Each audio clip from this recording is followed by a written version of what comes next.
This is Tim Bryce with my column titled, Our Right to Fail.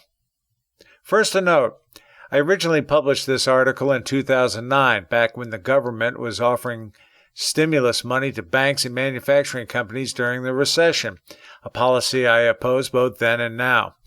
The point of the article is as relevant today as it was back then, especially in lieu of the $3.5 trillion stimulus bill President Biden is proposing, which includes a list of new entitlements and a redistribution of the wealth.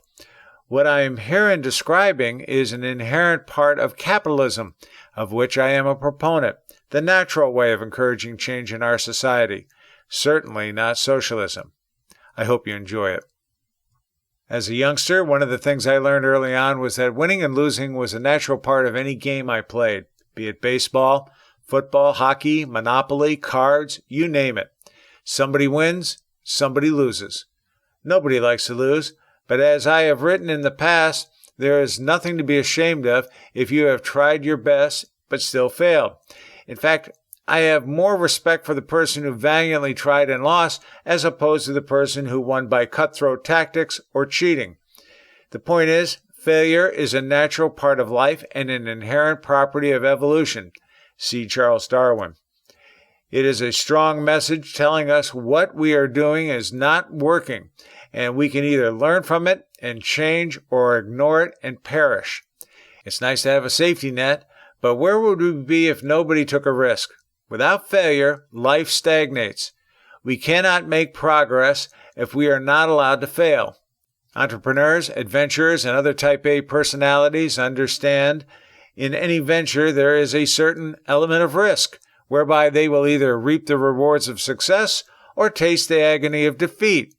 They weigh the risk carefully, then work overtime to assure success.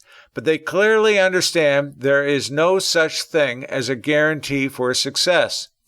There are people today who want to eliminate our right to fail, that nobody should experience the pain or embarrassment of defeat.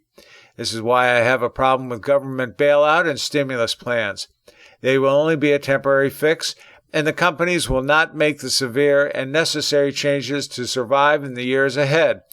Only failure will cause them to make the required changes. To my way of thinking, the government bailout plans are only delaying the inevitable. All of the greed and corruption we allowed to creep into our business practices have finally come home to roost. Consequently, companies are no longer maintaining a competitive edge in business and are losing money due to unscrupulous, self-centered interests and just plain stupid business decisions.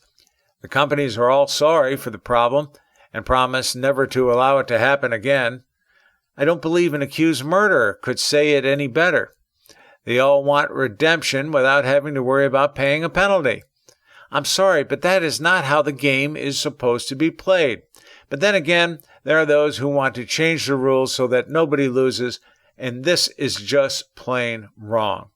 If you believe companies will make the necessary changes in their policies and operations simply because the government is going to bail them out, you're taking it in the arm.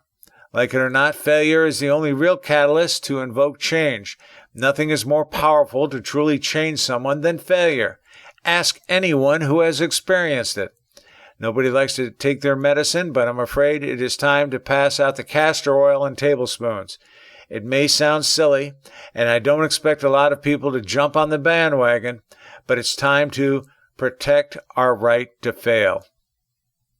Friends, keep the faith. This is Tim Bryce in Palm Harbor, Florida. Follow me on the internet at timbryce.com.